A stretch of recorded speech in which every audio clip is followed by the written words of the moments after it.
Voilà plus d'un an que la crise sanitaire mondiale sévit, avec son lot de drames humains, d'informations et de désinformations, créant un climat mêlé d'angoisse et d'interrogation.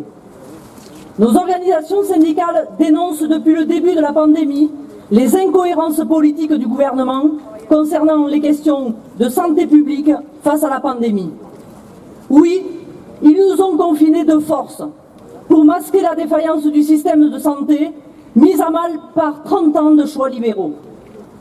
Et ce n'est pas à travers des mesures de régression sociale autoritaires et antidémocratiques, par la mise en œuvre du pass sanitaire, que nous vaincrons cette crise. Avec le pass sanitaire, c'est une nouvelle attaque contre nos libertés individuelles et collectives, une remise en cause du droit du travail, l'entrée dans une société de contrôle permanent et de tout sécuritaire. Nos organisations s'opposent à ce que la situation sanitaire soit utilisée par le gouvernement et le patronat pour accélérer la remise en cause des droits et des acquis des salariés.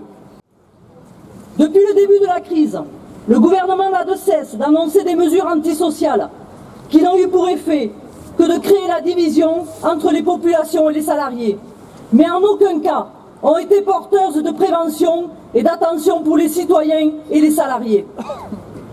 La politique du gouvernement vise à opposer les citoyens entre eux, avec ceux qui sont vaccinés et ceux qui ne le sont pas. Mais nos organisations ne se trompent pas de cible. C'est bien le gouvernement et ses mesures qu'il nous faut combattre. Des mesures qui favorisent encore une fois le capital et la finance, au regard des profits dégagés par les entreprises du CAC 40 et plus particulièrement les entreprises pharmaceutiques. Les 500 plus grosses fortunes de France détiennent aujourd'hui un patrimoine de 1 000 milliards d'euros et continuent de profiter de la pandémie, alors que dans le même temps, les produits de première nécessité augmentent, les prix du carburant également, et ceux du gaz et de l'électricité explosent. Dans ce contexte, le gouvernement en profite pour aggraver la situation des chômeurs avec l'application dès le 1er octobre de la réforme abjecte de l'assurance chômage qui va réduire les droits des privés d'emploi. Sacrifier les plus précaires d'entre nous n'est pas admissible dans une société d'égalité et de solidarité.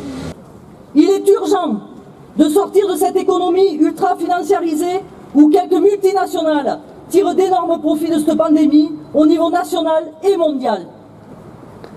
Alors que les services publics ont été saccagés, c'est de postes et d'investissements qu'ils ont besoin. Au lieu de continuer de supprimer des lits à l'hôpital, il y en a été annoncé 6 000 pour 2020. Au lieu de supprimer des postes d'enseignants dans l'éducation nationale, au lieu de supprimer des agents dans la finance publique et dans la fonction publique territoriale, il faut au contraire un plan de développement massif et d'extension des services publics accessibles à tous sur l'ensemble du territoire. C'est un besoin, une urgence pour permettre à notre pays de surmonter le choc de l'épidémie.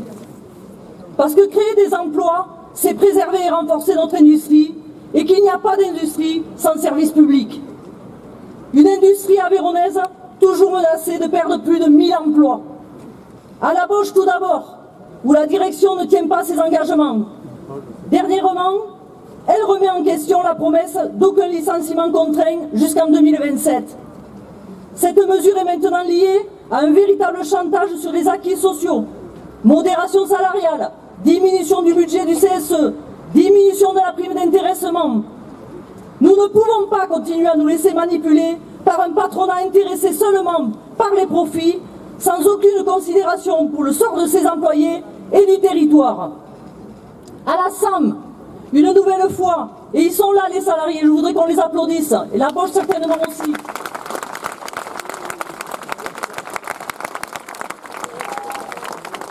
À la SAM, une nouvelle fois, les salariés avec le soutien de la population se sont rassemblés le 23 septembre pour la 8e fois.